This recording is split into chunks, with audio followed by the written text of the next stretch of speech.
ஆனால் ஒன்றை அறிந்து கொள், நீ நம்பினாலும் நம்பாவிட்டாலும் இயேசு சீக்கிரமாய் வருகிறார். நீ எதிர்பார்த்தாலும் எதிர்பார்க்காவிட்டாலும் இயேசு சீக்கிரமாய் வருகிறார். நீ ஆயத்தம் ஆனாலும் ஆயத்தம் ஆகாவிட்டாலும் இயேசு சீக்கிரமாய் வருகிறார். இதோ நான் சீக்கிரமாய் வருகிறேன். அவன் அவனுடைய கிரியைகளின்படி, அவன் அவனுடைய செயலின்படி, நான் அவனுக்கு அளிக்கிற பலன் என்னோட வருகிறது. ஒரு மனிதனும் தப்பித்துக் கொள்ள முடியாது. நியாய தீர்ப்பின் நாளிலே no man can escape on that judgment day. அந்த நியாய தீர்ப்பின் நாளிலே ஒருவனும் தப்பித்துக் கொள்ள முடியாது.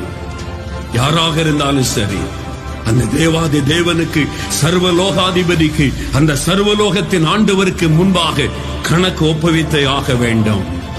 அப்படிப்பட்ட தேவன் அவர். அவரை சந்திக்க நீங்கள் ஆயத்தமா? Download Moj.